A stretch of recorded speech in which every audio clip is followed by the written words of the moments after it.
En paix, prions.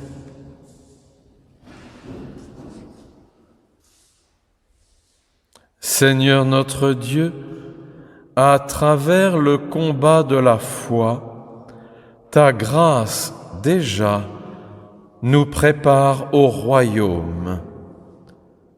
Revêt-nous dans nos combats des armes spirituelles qui nous assureront la victoire sur le mal par Jésus-Christ, ton Fils notre Seigneur, qui vit et règne avec toi, Père, et le Saint-Esprit, un seul Dieu pour les siècles des siècles. Amen.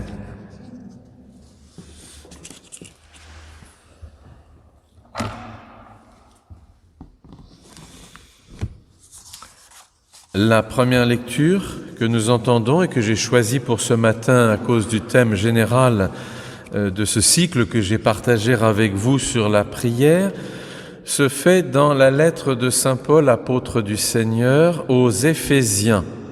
Éphésiens au chapitre 6, les versets 10 à 20. Éphésiens 6, 10 à 20. On fait une lecture plus littérale que celle de nos traductions officielles des Bibles. Dès maintenant, puisez courage dans le Seigneur et dans sa force toute-puissante. Revêtez l'armure de Dieu afin de pouvoir tenir face aux manœuvres du diable. Ce n'est pas en effet contre le sang et la chair que s'engage notre lutte, mais contre les autorités, les pouvoirs, les dominateurs de l'ombre, contre les esprits du mal qui sont dans les hauts cieux. Dans ces conditions, prenez sur vous l'armure de Dieu afin de pouvoir résister en ce jour qui est mauvais et, ayant achevé tous les préparatifs, tenir ferme. Tenez ferme. Passez autour de la taille la vérité pour ceinturon. Comme cuirasse, revêtez la droiture. Chaussez vos pieds de l'élan qu'inspire l'évangile de la paix.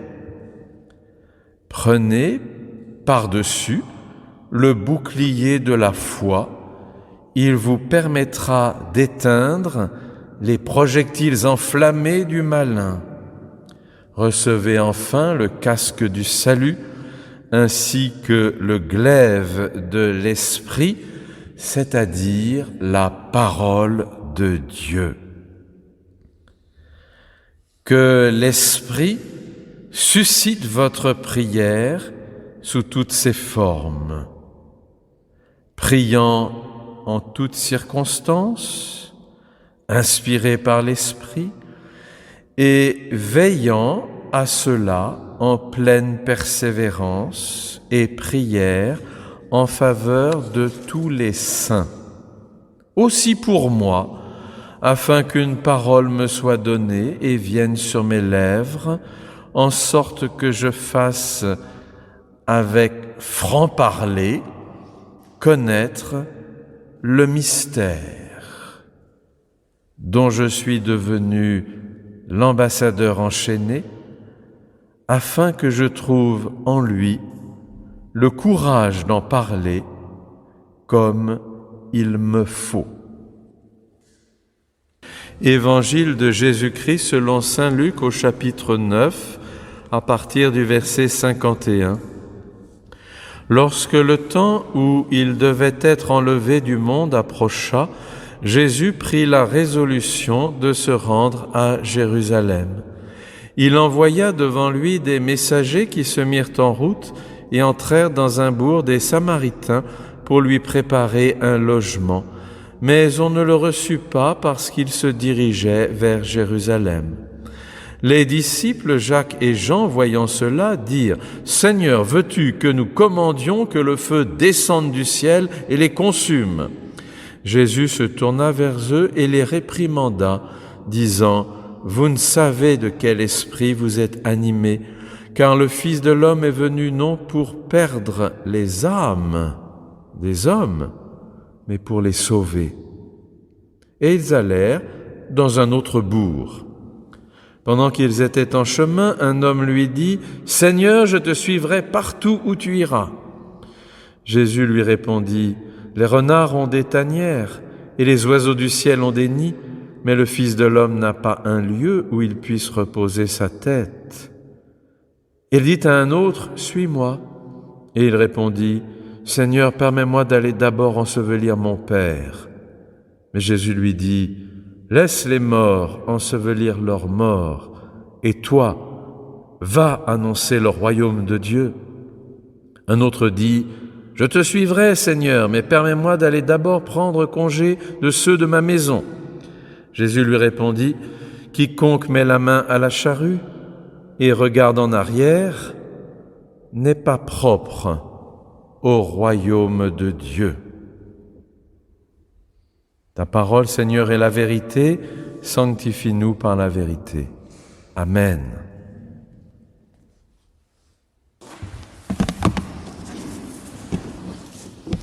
L'évangile dans Saint Luc que j'ai lu, c'est celui qu'entendent ce matin la plupart des chrétiens dans le monde et dans différentes confessions.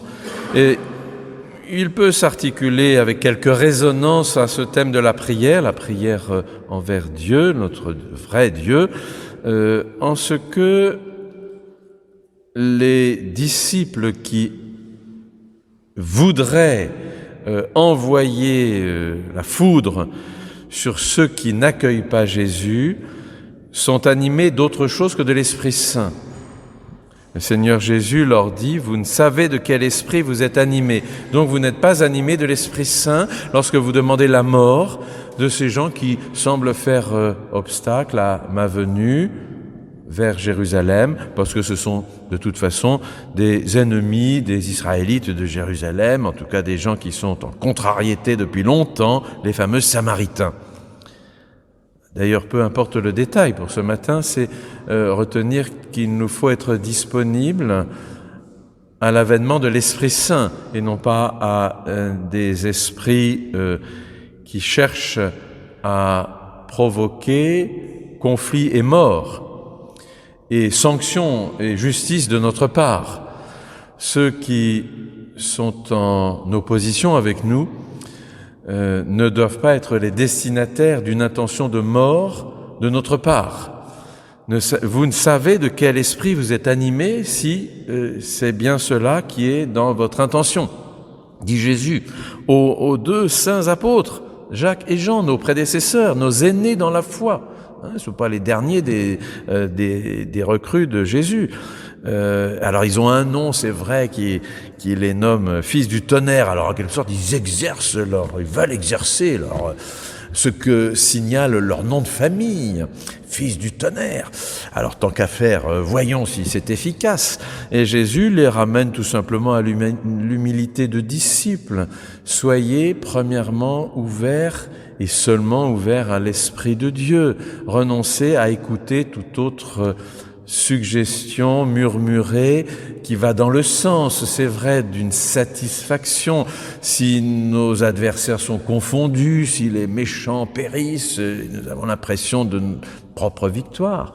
Mais Jésus dit non, passons notre chemin, continuons, je ne suis pas venu pour cela, je suis venu pour sauver les âmes, pas pour les perdre.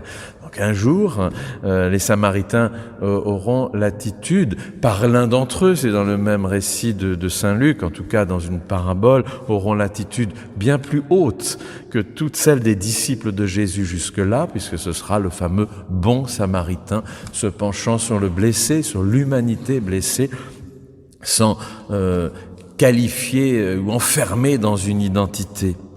Alors soyons-nous aussi dans notre vie chrétienne, dans les occasions de relations difficiles, non pas à l'écoute seulement de notre propre esprit, de notre conscience qui nous dicterait de faire justice et de voir en tout cas la défaite de nos ennemis, mais bien la disponibilité, l'accueil à un esprit qui accompagne le cheminement de Jésus vers Jérusalem, le cheminement de notre humanité avec Jésus vers la Jérusalem céleste, vers le royaume qui est promis aux siens.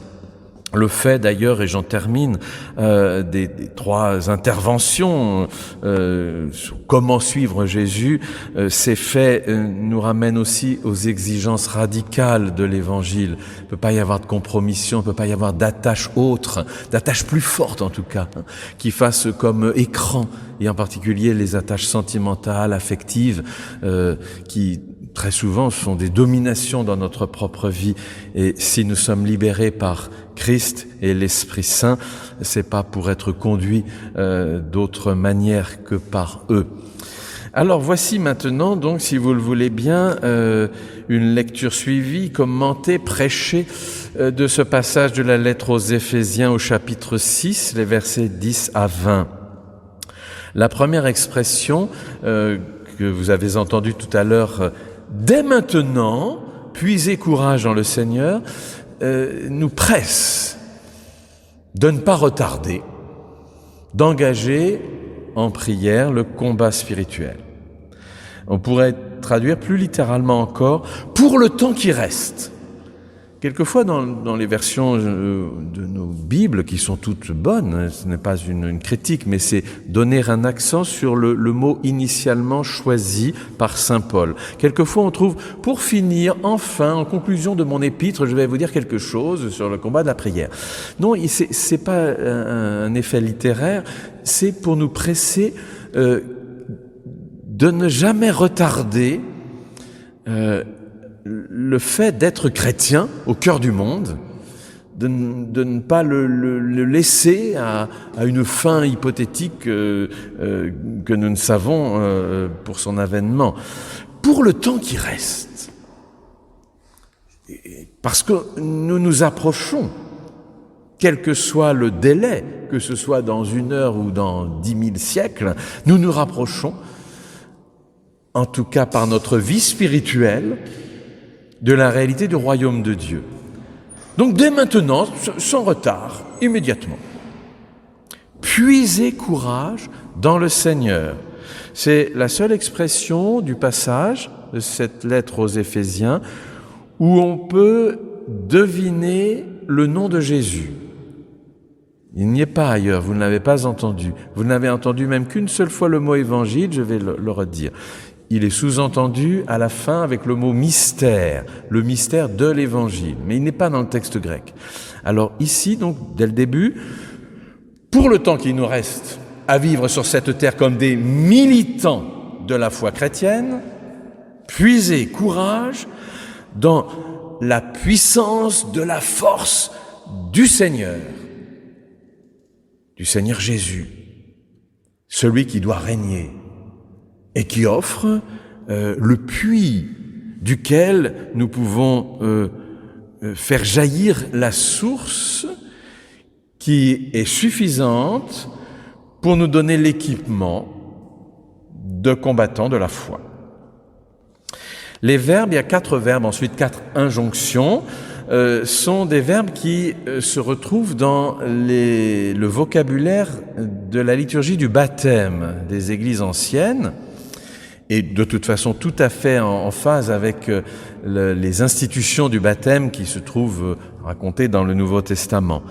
Le premier verbe le plus évident, c'est « revêtez l'armure de Dieu », c'est-à-dire « passez le vêtement neuf de la grâce que vous avez reçu au baptême. Revêtez l'armure de Dieu. Sans cela, vous êtes nus, sans défense. Les agressions de ce monde sont nommées après, on va le dire dans un instant, mais les agressions aussi dans notre vie quotidienne, ordinaire, tout ce qui contrarie, tout ce qui fait mal, tout ce qui abîme, jusque dans la maladie et le deuil, si nous nous livrons à ces puissances sans l'armure de Dieu, eh bien nous sommes assaillis et nous sommes atteints plus que de mesure. Revêtez donc l'armure de Dieu. Ce n'est pas une arme offensive, c'est une arme défensive. Ça veut dire que ce qu'offre Dieu, par son esprit, par les forces qui se trouvent dans l'offrande de Jésus à la croix, dans son sacrifice, font barrage à l'emprise de toutes ces agressions qui sont nommées, avec un mot grec tout à fait étonnant qui donne en français le mot méthode, manœuvre du diable. Si même, je pense, on décortique le mot méthodia en grec, on trouve méta et odia, ça veut dire le chemin par-dessous, l'intrigue, les manœuvres, les complots, méthodiques, très assurés du diable. Et les embûches que donc cet adversaire nous dresse se heurtent, non pas à nous, parce qu'on serait fort comme ça, parce qu'on a décidé d'être fort, ou qu'on a quelques appuis religieux, mais bien à l'armure de Dieu. Notre réformateur, enfin en tout cas le mien, Martin Luther, avait bâti un choral que vous connaissez bien, malheureusement traduit en français par « C'est un rempart que notre Dieu ». Ein Festburg, une forteresse imprenable est notre Dieu. On est à l'abri des murailles. Il faut y être, il ne faut pas rester de l'autre côté, parce que là, l'assaillant nous envoie au fossé. Mais, quoique ces manœuvres soient très sérieuses, elles se heurtent immanquablement au rempart qu'est l'armure. Et c'est pas une armure de loin, c'est pas quelque chose encore à distance, puisque l'apôtre dit « revêtez cette armure ». Ce rempart, cette forteresse, ce qui va obliger à la capitulation et à la défaite de l'adversaire, c'est ce dont vous êtes revêtus, un vêtement spirituel évidemment, on peut le signifier comme on veut, vous êtes endimanché, et moi je suis en habit de pasteur, mais il s'agit de cette cuirasse de l'amour de Dieu, celle avec laquelle Jésus a répliqué qu'il n'était pas venu pour perdre les âmes des siens, même de ces étrangers, mais bien pour les sauver, pour les inscrire dans la dimension du salut. Ce vocabulaire est baptismal, comme j'ai dit. Comme lorsqu'on est plongé dans l'eau, on ressort avec de l'eau. Et dans l'antique tradition, ça se fait tout simplement par maintenant l'usage d'un vêtement blanc, d'une robe de baptême, etc. On signifie qu'on est revêtu par un autre. Saint Paul, ailleurs, dans l'Épître aux Galates et ailleurs, dit « Nous avons revêtu le Christ ». Voilà. Donc, nous sommes à l'intérieur du Christ. On pourrait même dire dans le cœur, dans la pensée du Christ, dans l'offrande à la croix du Christ. Nous sommes ainsi protégés. Ce n'est pas en effet, poursuit l'apôtre, contre le sang et la chair que s'engage notre lutte. Et ici, il y a un hébraïsme qui dit, ce n'est pas contre des puissances humaines. Le sang et la chair, qu'on trouve souvent inversé, d'ailleurs, la chair et le sang, c'est une manière de dire une réalité globale de la condition humaine, mortelle. Mais Saint Paul dit, c'est pas les gens avec lesquels vous n'êtes pas d'accord pour je ne sais quel arrangement dans votre vie, ou vos voisins que vous insupportent et les cousins qui vous ravissent votre héritage, c'est pas cela. Vous n'êtes pas en but à cela. Notre combat spirituel peut rejaillir jusqu'à ces petites choses que nous disons à l'instant, mais il est contre une adversité majeure, contre la puissance qui voudrait nous dominer en nous empêchant d'être du Christ, d'appartenir à Dieu. Alors elles sont déclinées ici. Ce n'est pas en effet contre le sang et la chair que s'engage notre lutte. Il s'est inclus dedans, là. C'est la première fois, parce que tout le reste est envers l'assemblée, envers la communauté des chrétiens d'Éphèse.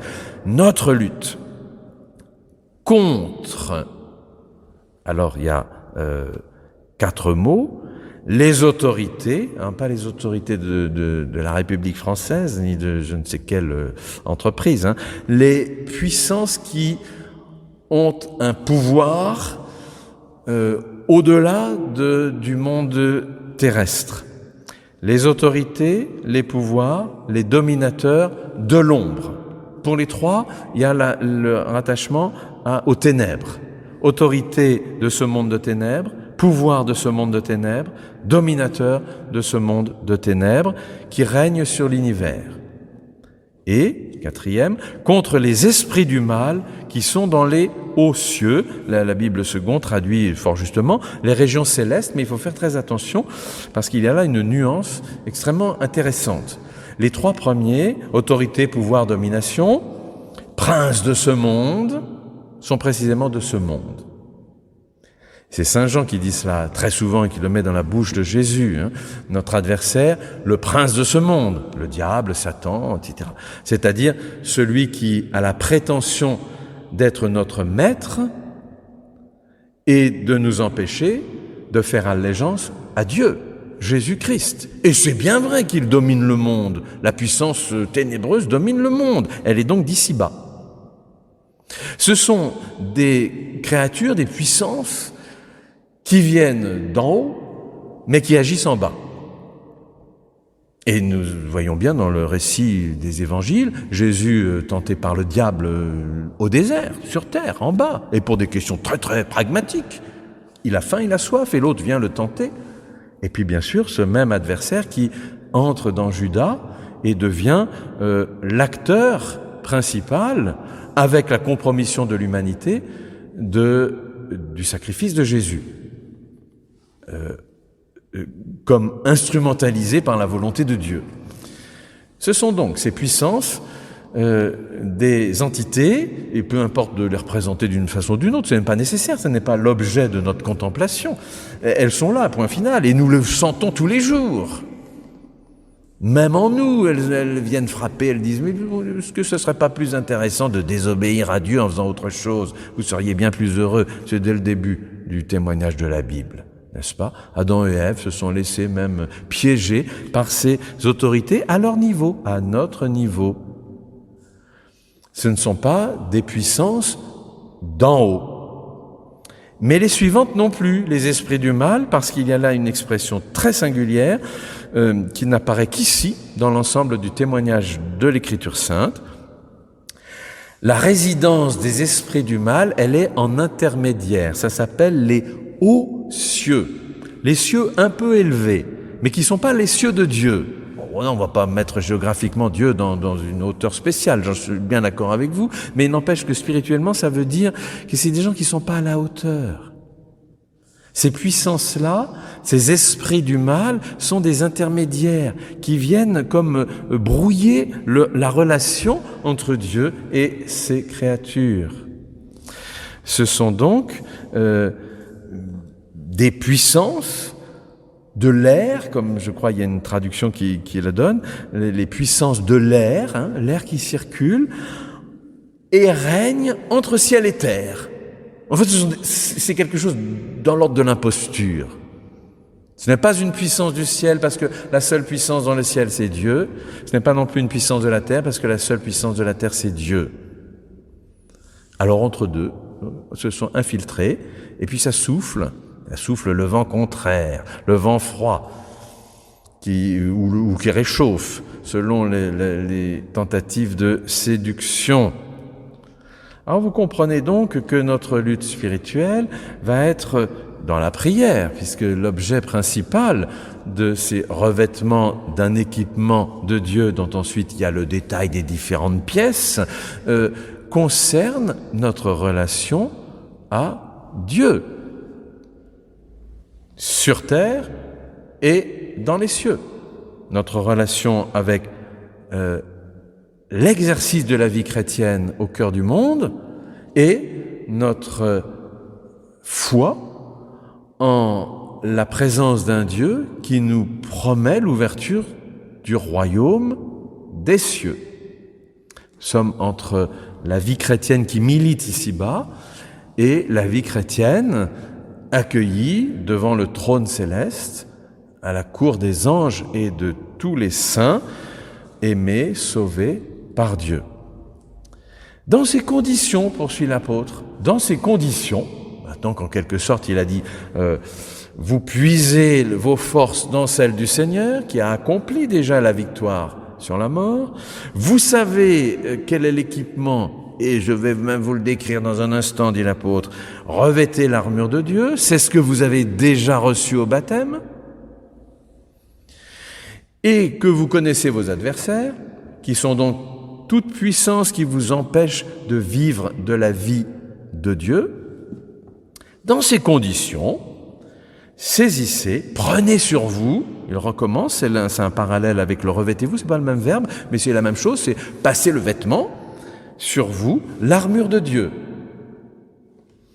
afin de pouvoir résister en ce jour qui est mauvais. Résister. Ne capitulez pas en race campagne, puisque maintenant vous avez l'armure.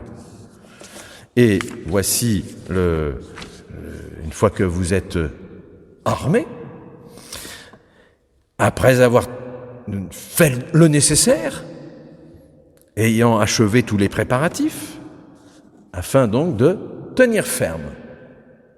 C'est un maître mot de notre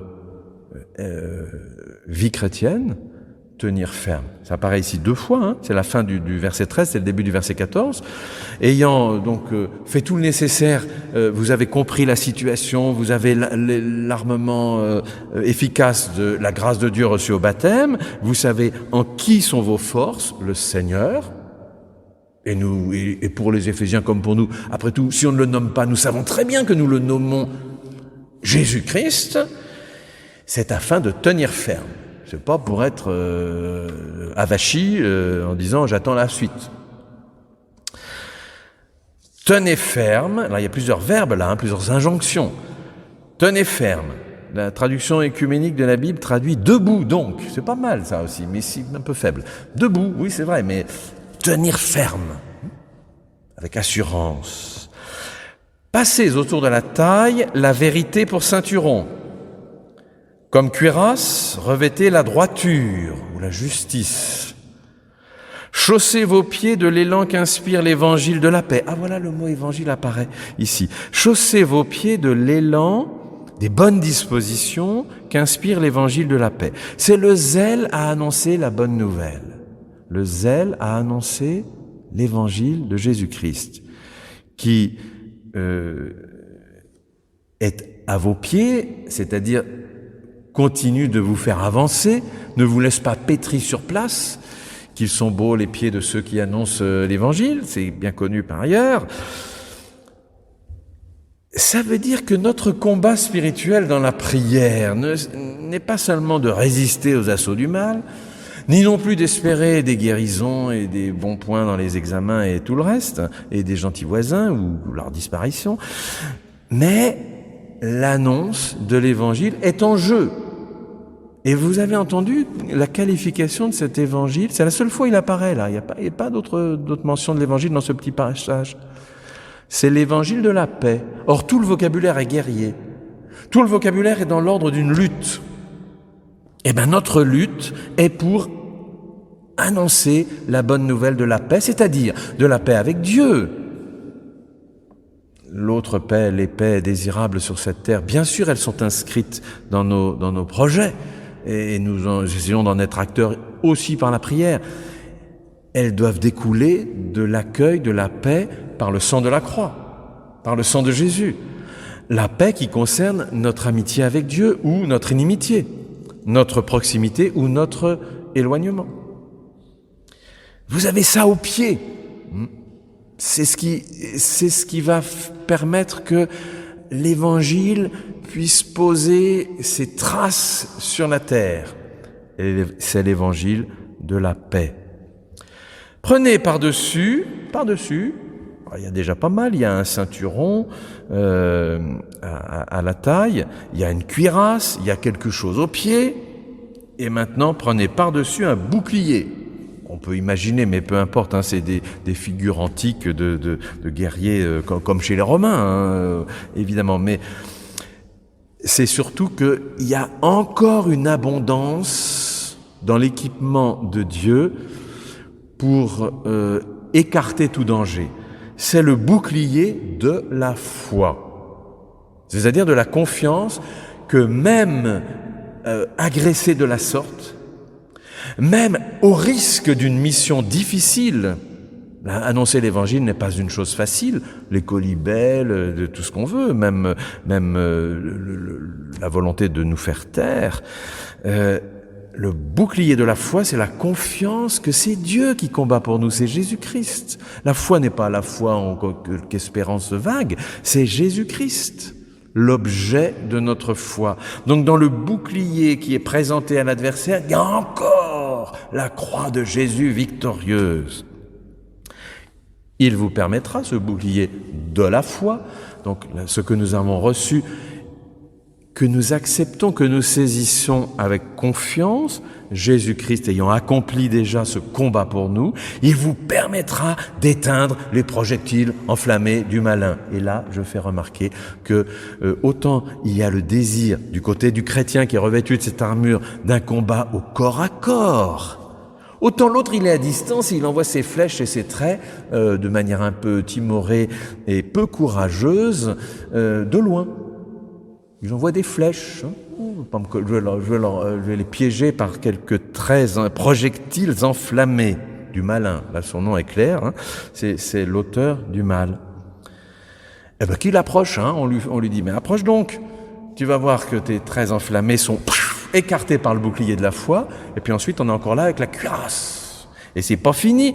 Recevez, c'est le même verbe que tout à l'heure, vocabulaire baptismal, recevez la grâce, le nouveau vêtement. Cette fois, c'est le casque du salut. Vous voyez bien qu'il s'agit des questions de salut, de pardon des péchés, de réconciliation avec Dieu, de ce pourquoi Jésus est mort sur la croix, sa victoire. C'est pas juste pour qu'on obtienne des petites choses gentilles jusqu'à la fin de nos jours. C'est pour être restaurés dans la dignité d'enfants de Dieu.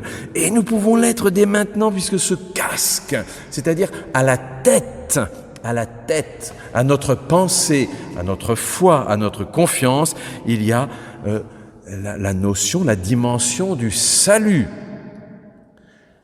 Et c'est exactement ce qui défait l'adversaire. Ainsi que, ajoute, parce que c'est interminable cet équipement, il y a tout ce qu'il faut dans l'armoire, armure, c'est intéressant, c'est le meuble dans lequel sont rangées toutes les armes de Dieu, ainsi que le glaive de l'esprit, l'épée de l'esprit, c'est-à-dire la parole de Dieu. Et ce glaive, ce n'est pas une épée mouchetée comme les athlètes des Jeux Olympiques ou d'escrime, ce n'est pas non plus une épée des mousquetaires de Louis XIII, c'est un glaive à double tranchant. Il apparaît très souvent dans l'Écriture pour figurer que quelque chose est sanctionné, quelque chose est incisif. On peut l'utiliser de différentes manières. Dans tous les cas, ce sera sanglant pour l'adversaire.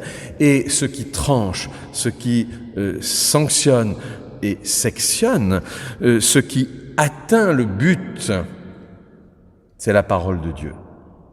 Le glaive, l'épée de l'Esprit Saint, c'est la parole de Dieu. Usons de la parole de Dieu. Ô combien je suis désolé souvent que dans nos conversations, même avec moi, même de mon côté, nous n'usons pas assez dans notre façon de nous parler les uns les autres de la parole de Dieu. Nous ne conversons pas de la parole de Dieu.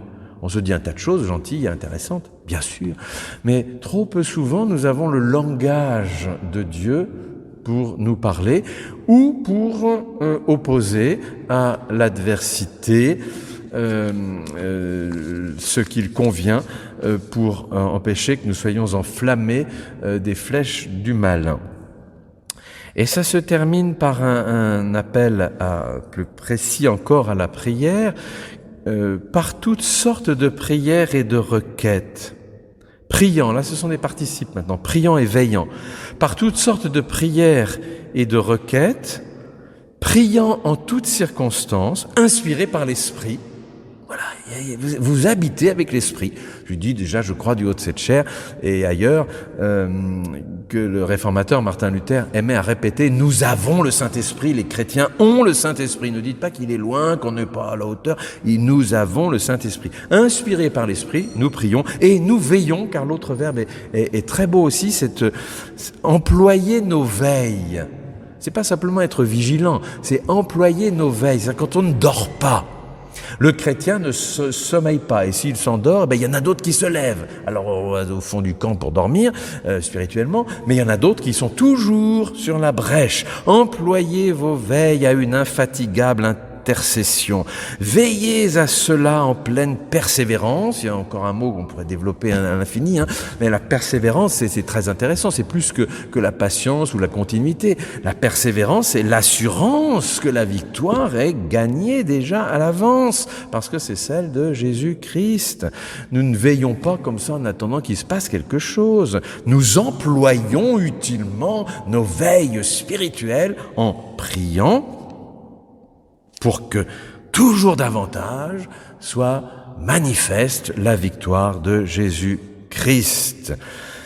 Et prière, ajoute l'apôtre, en faveur de tous les saints, c'est-à-dire de tous les croyants, de tous les baptisés, y compris ceux que nous appelons saints et saintes par ailleurs, mais c'est pour tout le monde, il n'y a pas de distinction. Tous ceux qui sont marqués du sceau de la grâce et qui ont la même armure de Dieu que nous. Et les deux derniers versets, donc, aussi appellent à la prière, quoique le mot « prier » n'apparaisse pas au début. Dans toutes les traductions, il est rajouté pour la bonne compréhension. « Priez aussi pour moi ». Mais en fait, ça coule du reste. « Aussi pour moi ». Moi, l'apôtre, saint Paul. « Afin qu'une parole me soit donnée et vienne sur mes lèvres, en sorte que je fasse hardiment. » J'ai dit tout à l'heure, avec franc-parler. C'est littéralement, c'est ça. Avec un parler libre. Avec hardiesse. Afin qu'une parole me soit donnée et vienne sur mes lèvres, en sorte que je fasse hardiment connaître le mystère. Bon, c'est pas une chose mystérieuse, puisqu'il va le faire connaître. Ça, c'est un paradoxe très paulinien et très divin surtout. On pulvérise l'étymologie du mot mystère. On va vous le révéler, le mystère. Je vais faire connaître le mystère. Sous-entendu, c'est pour ça que dans plusieurs Bibles c'est comme ça, de l'Évangile. Mais l'Évangile n'est pas mystérieux. Il est du cœur de Dieu, ça c'est entendu, la personne ne peut l'approcher si l'Esprit ne nous en donne la compréhension, l'intelligence, la foi d'accueil, et puis ensuite l'énoncé. En parole de l'Écriture. Je disais tout à l'heure, pourquoi n'échangeons-nous pas quand nous parlons comme ça, de manière naturelle, sans même s'en rendre compte, des versets de la parole de Dieu. Mais c'est aussi dans le comportement, et c'est aussi autre chose, le mystère de l'Évangile, le mystère tout court. Tout à l'heure, c'était le mot Seigneur, qui nous laissait entreapercevoir Christ. Mais là, il est ici. Mais il n'est pas dit, parce que ça va de soi. Entre chrétiens, ça va de soi.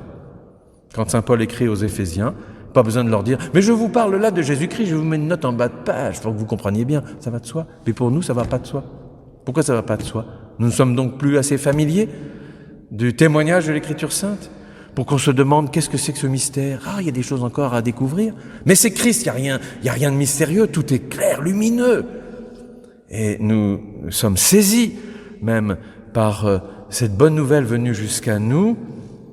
Et non seulement nous le contemplons, Jésus-Christ, mais nous portons son nom. Et c'est bien parce que nous sommes chrétiens du Christ que notre prière est combat de la foi, est combat spirituel. Et saint Paul termine ce mystère, l'Évangile. Christ, dont je suis devenu l'ambassadeur enchaîné, il est dans une prison en ce moment, afin que je trouve en lui le mystère, en lui l'Évangile, en lui Christ, le courage d'en parler comme il me faut, c'est-à-dire comme c'est ma vocation. Alors lui, il a son rôle singulier, mais chacun de nous aussi, donc nous pouvons tout prendre pour nous et nous réjouir de ce que tout ce qui est mis ainsi à notre disposition, tout ce qui est nécessaire pour la victoire de la vie, sur la mort, sur le péché, le mensonge et le diable, est donné par Dieu en Jésus-Christ. Et avec le Saint-Esprit qui nous inspire, eh bien, l'amitié en Dieu est totale. Et nous devons avoir ce courage, cette audace, cette hardiesse, ce parler libre, ce comportement libre qui disent désormais « Et à Dieu dans son ciel pour réjouir les anges et au cœur du monde devant nos contemporains pour les réjouir qu'ils entendent une bonne nouvelle, nous n'avons plus qu'à être là, au cœur du monde, au nom de Christ et portant un nom qui signifie vraiment le Christ. À lui Jésus et à lui seul, dans l'Église et au-delà de l'Église, par notre prière, par notre combat spirituel et combat de la foi, à lui, Jésus-Christ, et à lui seul soit rendu tout honneur, toute gloire, maintenant, jusqu'en l'éternité de son royaume. Amen.